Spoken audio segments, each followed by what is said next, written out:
escrita. Então, o bloco se completou, o segundo bloco. Eu vou passar aqui para a Érica para fazer esclarecimentos e as respostas forem pertinentes. Luizão, tá aí? Luizão,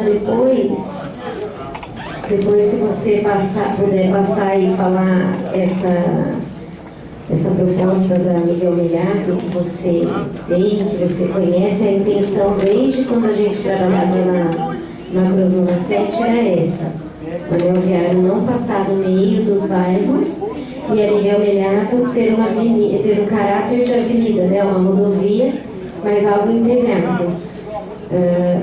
Mas é uma obra do governo do estado, né? O município pode tentar interagir. Agora eu fiquei na dúvida com o que você falou, é o anel viário ou a Lix da Cunha aqui para fora do Campituba que você está falando? Não, esse projeto ele começa do anel viário, que já chegou até a Bandeirante. Então é o anel viário. E daí você falou da Lix da Cunha, da duplicação da Lix? Não, é assim, anel viário, Não, é o anel viário, não é a Lix da Cunha. É o Magalhães Teixeira. Ah, então tá. Não, é que como a Lix da Cunha é ali do lado também, eu falei, será que ele está falando da ampliação da Lix? Tá. Essa questão das placas das ruas, água, esgoto, não são matéria do plano diretor, então eu não consigo contribuir muito com a sua questão. Mais conselhos participando do... Talvez porque o Concidade, ele tem vários conselhos dentro dele, né? Talvez ampliar, seu Mário, o número de conselhos dentro do Concidade. Mas ele é consultivo. Talvez seja uma proposta readequar esse conselho, né? Não sei. Zoneamento ecológico econômico é uma proposta para o acompanhamento, porque o zoneamento ecológico econômico, em geral, traça diretrizes, né? E eu não entendi muito bem a sua para o futuro, tá? A outorga onerosa, seu Hércules, não é um imposto a mais. Ele é uma forma de transformar a cidade numa cidade mais justa, né?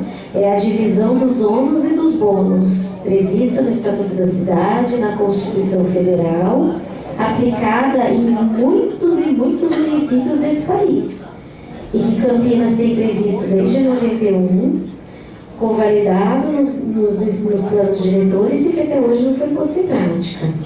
Não é um imposto, né? De jeito nenhum, muito pelo contrário.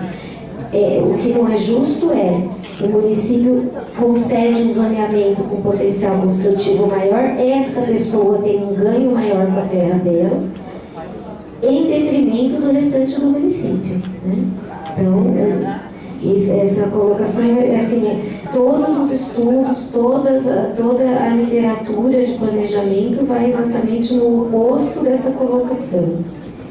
E a outorga é um pouco diferente dessa outorga que foi mencionada. É uma outorga cobrada, colocada no fundo, administrada, uma fórmula estabelecida em lei, com um fundo gerido com a participação da população.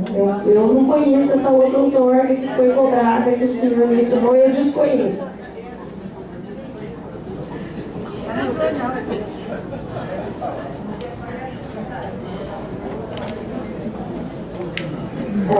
Com relação ao dona Márcia. As invasões, diferente das invasões que eu falei. É verdade. Peraí. As invasões têm que acabar. Uma das diretrizes colocadas ontem na proposta de habitação é a coibição de novas invasões e adensamento das existentes. É claro que essa população que mora nessas áreas não escolheu ir morar nessas áreas porque falou, vou morar ali perto do córrego, assim eu consigo uma casa mais rápido, né? Tem as regras, são 2 anos morando no município. Acho que a questão é um pouco mais profunda, mas depois não sei se passo para o complementar, pelo conhecimento da habitação que ele tem. Com relação à fala da dona Márcia, A outorga onerosa é um pouco diferente. Hoje já é permitido construir em algumas regiões esse potencial 5 vezes. Uma lei de uso e ocupação estabelece quanto você pode construir. E hoje isso é construído gratuitamente. O município não recebe nenhuma porcentagem desse investimento para ser reaplicado no próprio território. Então não é que vai ser cobrado a outorga, então a partir de amanhã Barão Geraldo vai ter direito a construir muito mais. Não é isso. É o oposto. Tá, só mais completando então, você falou que não é imposto, então o correto seria o seguinte, a prefeitura pegar esse dinheiro, porque tudo que fica na mão do Estado, você viu o que aconteceu no país, aí no mundo afora, devolva para a população, via abatimento de tributo. Mas não é essa a proposta. O fundo municipal previsto no Estatuto da Cidade é outro. Não é isso. Não é devolva para a população, mas em termos de investimentos, equipamentos. É assim que está previsto na lei federal. Ninguém está inventando. É uma lei federal. Né? Nós não podemos dizer diferente da lei federal. A demolição das construções irregulares já é uma questão da lei, de código de obras, de fiscalização, né? Agora, o problema você coloca da moradia dos estudantes, eu acho que precisa ser feito um estudo realmente de como transformar numa convivência mais harmoniosa, porque no entorno da Unicamp haverá moradia de estudante, né? É claro que tá, mas o meu ponto é a parte legal. A ilegalidade, sabe? Porque se é legal e a pessoa pagou imposto, tudo bem. Mas o problema é a ilegalidade. A ilegalidade. Temos pouquíssima fiscalização. Quem joga abaixo? Se é ilegal, por que ninguém nunca joga abaixo? Isso é um problema de fiscalização que realmente requer um olhar, né? Mas acho que fica dentro da nossa código de obras. E você não diz quanto vai ser. Você diz que é e vai ser decidido por alguém. O quê? Decidido não tem múltiplos, é isso que eu tentei explicar. Deixa eu ver se eu consigo ser mais clara. Hoje já existe, por exemplo, aqui no centro da cidade de Campinas. Você não vai mudar o que já existe? Não. Não. É simplesmente cobrar. Cobrar o que já existe. Isso, acima do 1, sim. Acima do 1, sim. Aí a nova lei de uso e ocupação do solo proporá novos coeficientes. Vai propor novos. Não, é que agora nós estamos discutindo o plano diretor. O plano diretor não alterará nenhum coeficiente. Quem altera um coeficiente de uma lei de uso e ocupação do solo é outra lei de uso e ocupação do solo, que está em discussão e vai ser discutida com a população também. Que é o pleito que foi falado aqui, de discutir na mesma lei e tal, por algumas falas já mencionadas. Luz, isso mesmo. O EIV não foi regulamentado, Tereza, a ideia é regulamentar, né?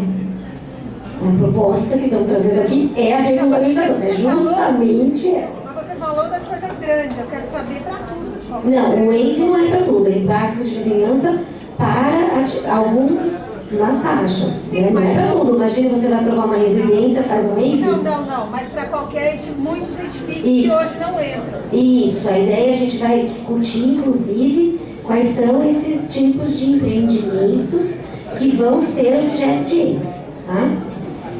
CMTU deve acompanhar o plano diretor, acompanha mesmo, e a ideia da questão da infraestrutura é: vamos concentrar a população em áreas e melhorar a infraestrutura dessas áreas, ao longo dos eixos de transporte coletivo e nas áreas centrais. Essa é a proposta do plano diretor, de forma resumida. Acho que é isso. Eu acho que talvez não seja possível, nem vai ser possível a gente esgotar essa discussão sobre a outorga na reunião de hoje. Mas nós, pelo menos eu vou expressar aqui o que no fundo é a outorga onerosa e por que foi instituída, certo? Por exemplo, se eu tenho uma área num determinado lugar que seja afastado da área urbana, num certo momento. Então, a gente pegar algumas áreas do Campo Grande, mesmo de Barão, de outros lugares, de Sousas, qualquer lugar, elas estavam longe da área urbanizada. Então elas tinham, não eram áreas rurais, eram urbanas. Elas tinham um determinado valor por metro quadrado. Na medida em que a urbanização vai ocorrendo naquela região, que o poder público, através da cobrança do IPTU e tal, vai realizando melhorias, vai levando posto de saúde, vai levando escolas, vai levando transporte, vai levando saneamento básico, energia elétrica e tudo, o que acontece com a minha área? Ela, vamos dizer, custava 50 o metro quadrado. Depois de 7, 8, 10, 15 anos, quanto que ela está valendo com tudo isso que aconteceu no entorno? Está valendo muito mais. Então, eu, como proprietário de uma área, me beneficiei de um conjunto de investimentos, tanto dos cidadãos quanto do poder público, que ocorreram naquela região. Então, a outorga onerosa é exatamente isso, é o poder público recuperar uma parte dessa valorização. Para quê? Para quê? Então, por isso que não é imposto, certo? Para quê? Para poder ter, vai para um fundo específico, que é o Fundo Municipal de Desenvolvimento Urbano, e aí lá vai ser aplicado em novos equipamentos em outras regiões que não têm, que vão servir o conjunto da população. Ou seja, o outorga onerosa, o solo criado, né, é exatamente aquilo que o poder público tem como instrumento de recuperação de uma parte dessa valorização que aquele proprietário se beneficiou para construir equipamentos públicos em mobilidade urbana, habitação de interesse social e outras coisas necessárias para o conjunto da população. Então, não é um imposto, o conceito é diferente. Sim, mas tem o IPTU, que é cascata, o TBI, que vai para a prefeitura. Valorizou o metro quadrado, passou esse... Não. Existe uma correção. Você está falando, vamos falar de IPTU. IPTU pode ser corrigido anualmente por algum índice de inflação. Primeira coisa. Segundo, não anualmente, mas às vezes de períodos em períodos, você pode fazer uma revisão da planta genérica de valores. Quando o valor venal, até por causa desse processo de urbanização e de desenvolvimento da cidade, quando o valor venal do imóvel fica muito defasado do valor de mercado. Então aí é que se mexe na planta genérica de valores e obviamente isso vai refletir na correção do IPTU, certo? Então, se a gente for olhar, são coisas completamente distintas. Mas tem o TBI também, né? Agora, o que acontece? Por que nós precisamos cuidado? Por que nós estamos propondo uma avaliação com maior tranquilidade, uma maior discussão? Primeiro, para que esse conceito seja incorporado, seja entendido. Você vai falar, Furtado? Calma. Eu fico aqui escutando um monte de coisa e acho interessante, né? Então, esse que é a questão.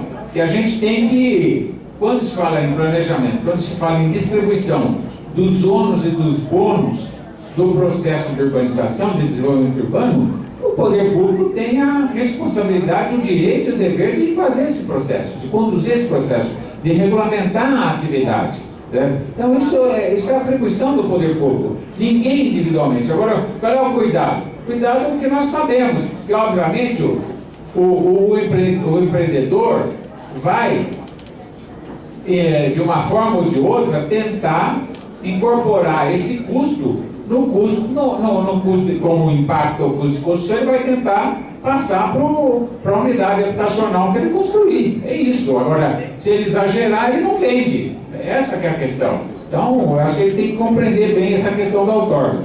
A questão de ampliação da participação de setores da sociedade nesse processo. Eu acho que é uma preocupação justa, Marco.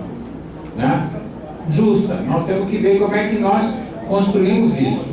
Porque, eu digo assim, não é só um problema de vontade. Você precisa ter decisão, determinação. Agora você também precisa ter condições. Nós precisamos ter, vamos dizer, popularmente, nós temos que ter pernas para esse tipo de coisa. E às vezes, então a gente tem que ver quais os métodos mais adequados. Eu sou a favor dessa ampliação, certo? Pela lei já está estabelecido, do ponto de vista legal é aquilo. Agora, nós temos que fazer esse esforço de ampliação. Agora, não é fácil também. Pensemos aqui que é uma tarefa fácil, porque não é. Bom, eu já falei sobre isso outro dia, né? Pega aí as entidades, as associações e veja como é que são, né? A nossa cultura ainda não é uma cultura de participação intensiva nas questões da sociedade. Isso é um problema cultural nosso, né? Que nós temos que ir estimulando para esse desenvolvimento. Deixa eu ver se tem mais alguma questão. O poder público precisa também, no plano diretor, estabelecer as prioridades, coisas que já foram aqui faladas. Eu acho que são essas.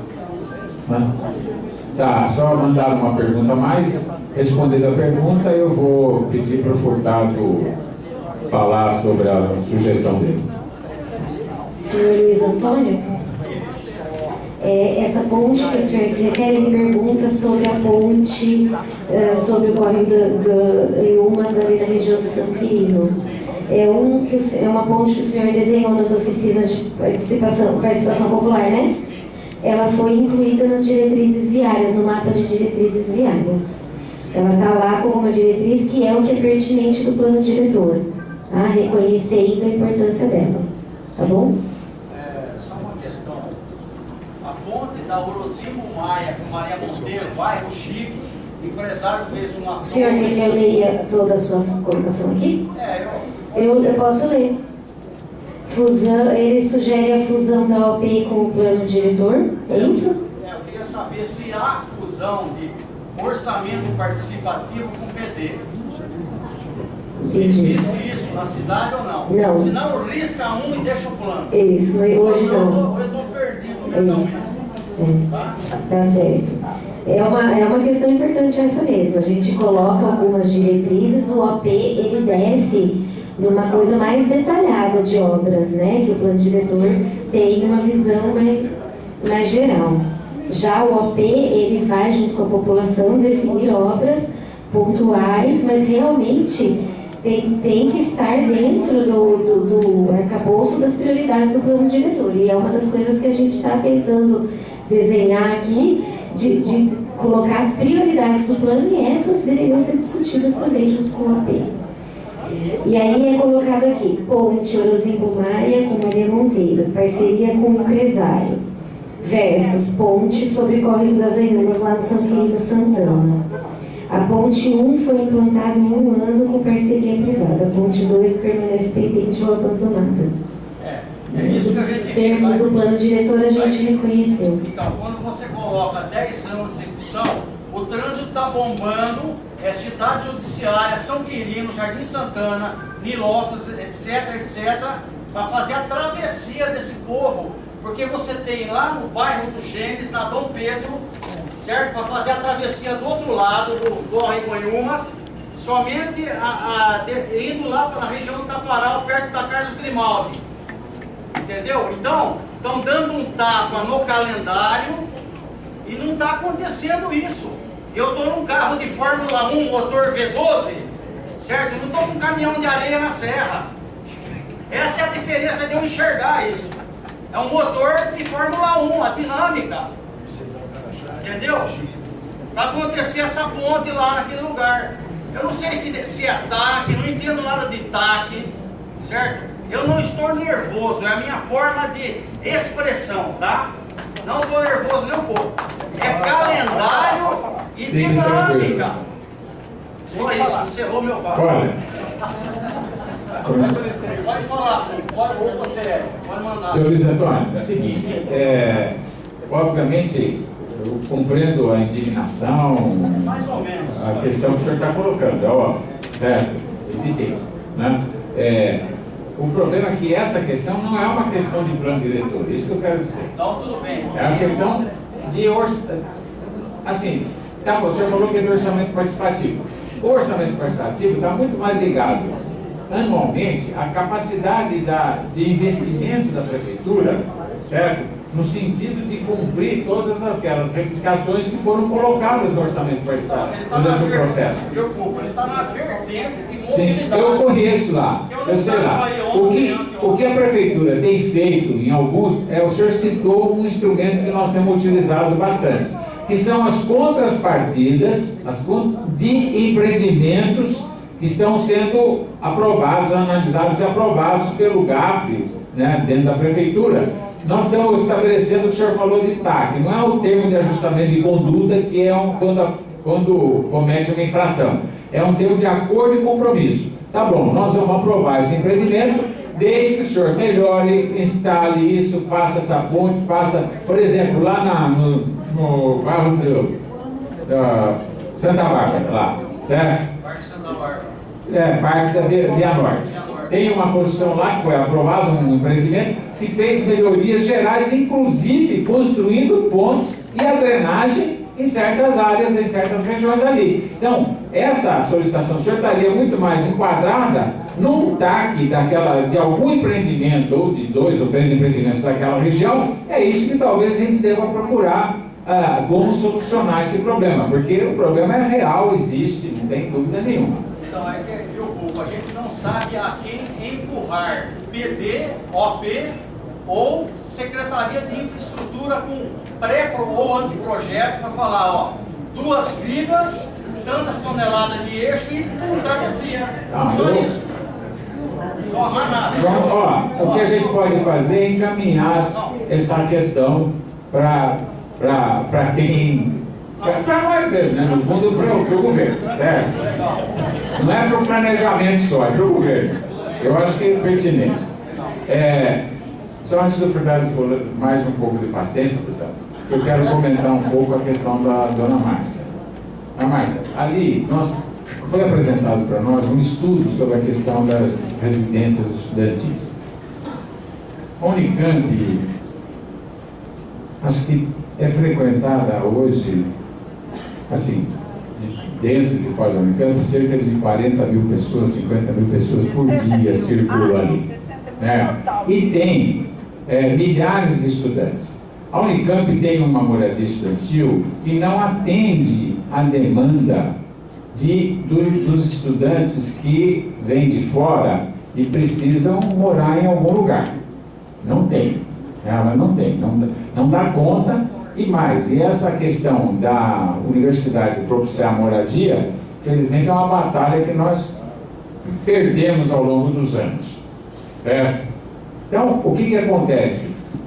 Aconteceu uma coisa que ali é irregular, porque foi utilizado a área residencial para fazer uma espécie de flat, kitnet, enfim, tudo isso que a senhora conhece, são cerca de 10 mil estudantes que moram nessas áreas, fora as repúblicas. Quer dizer, as repúblicas são de outra natureza, é outra coisa, né? Então, o que nós temos que procurar fazer diante desse estudo? Elas estão lá instaladas. A Unicamp vai duplicar de tamanho nos próximos 15, 20 anos. Tem a PUC também, que todos os campos da PUC, que estavam alguns aqui no centro, foram lá para o campus da Dom Pedro. Né? Então, esse problema é um problema assim, complexo que nós temos que discutir. Nós vamos propor a demolição.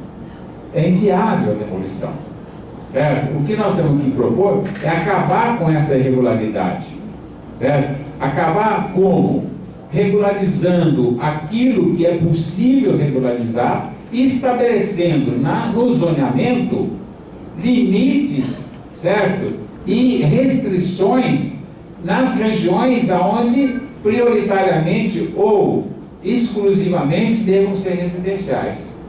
Entende? Para que não ocorra. E aí a fiscalização tem que realmente responder a esse desafio.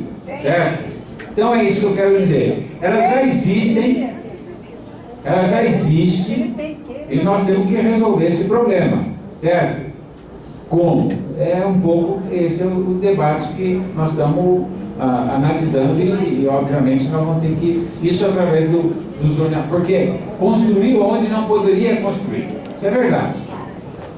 Agora, a questão que a senhora falou, só para complementar, questão de comportamento, nós não vamos resolver com o plano diretor. Aí é outra esfera.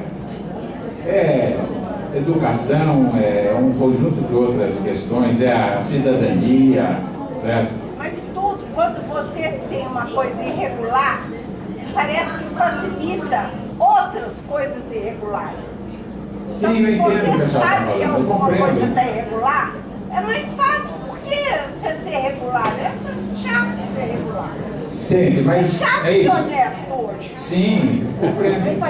Tá bom, deixa eu passar a palavra para o Carlos, senão você vai ficar gravando aí. Conheço bem ele. Né? Obrigado por abrir essa oportunidade. Eu queria aproveitar para demonstrar o que a gente vem falando de participação, de transparência, etc. Quer dizer, o que está acontecendo aqui, esses questionamentos se dão agora, em novembro de 2016, porque não houve esse processo de transparência e de participação. As pessoas que aqui estão e as que estão lá fora, os 85% que o Pupo citou, de pessoas que não estão a par do que está acontecendo, isso é responsabilidade da prefeitura, de fazer um processo de divulgação da causa, do processo que está sendo desenvolvido, da elaboração do plano, e explicar para as pessoas o que é outorga onerosa. Vamos fazer aqui um dia de outorga onerosa e vamos chamar as pessoas para conversar sobre outorga onerosa. Não vou entrar no mérito, né, se deve ou não deve, mas a gente precisa discutir. Não, por uma van lá no Largo do Rosário. Uma van lá. Em qualquer lugar. Mas a gente precisa discutir isso com clareza, né, para as pessoas entenderem. Para ficar o empresário na frente do morador e a gente entender. Porque no final das contas, no fim desse processo todo, a gente vai ter que pactuar.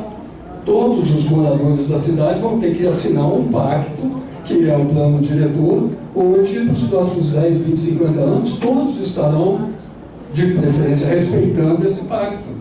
E se a gente não entender os instrumentos do Estatuto da Cidade, que nem mesmo os que estão mais envolvidos às vezes estão entendendo, a gente não vai avançar.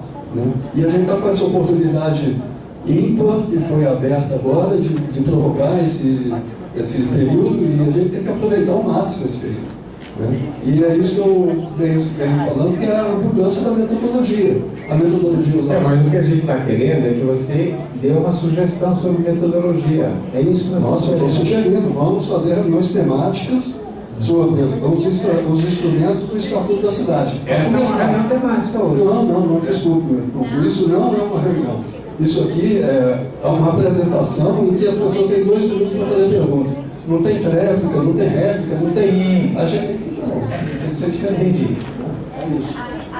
É isso. É uma reunião de trabalho. Peraí, gente, vamos primeiro, deixa ele terminar, certo? Aí a gente... eu estou falando uma reunião de trabalho. Gostaria que você... Desculpa. Uma reunião de trabalho, tá? E a questão, ainda na linha do plano diretor e da LUOS junto, ela vai no mesmo sentido. As pessoas não têm, isso ficou patente aqui, conhecimento e entendimento do que deve estar onde. Aonde começa e termina o plano diretor, onde começa e termina a LUOS. E o que a Eleusina estava argumentando, que pode ou deve estar junto para ser auto-aplicável, e aí a LUOS se complementar, etc. E o perigo, por exemplo, que existe da LUOS ficar para depois e ficar. E a gente continuar com a de 1988, um novo plano diretor com a LUOS de Vai chegar com a luz de 88, pode ter certeza disso. Mas se ela não for discutida junto, corre esse risco. Bom, instrumentos, basicamente é isso. Então, a questão da transparência, a transparência simples. Um exemplo muito simples. Nós estamos desde dezembro no site com aquele documento de diagnóstico, etc. De dezembro até 19, 20 de outubro, não houve nenhum documento sendo publicado. Vocês certamente estão discutindo essas coisas dentro, e porque essas coisas não podem ser de conhecimento público, elas são instrumentos, são documentos públicos, e deviam estar lá. E deviam estar versionados, versão A, B, C, o que está mudando, porque o mapa apresentado aqui, posto na parede, e depois, daqui a 2 meses, outro mapa posto na parede, se a gente não conseguir guardar na cabeça e para comparar, a gente não acompanha esse desenvolvimento. É complexo esse trabalho. Obrigado. Obrigado. Olha, não é... Nós temos que ver essa questão aqui, porque eu só vou abrir 2 inscrições aqui, porque nós temos que encerrar a nossa reunião. A Eleusina e o Alan.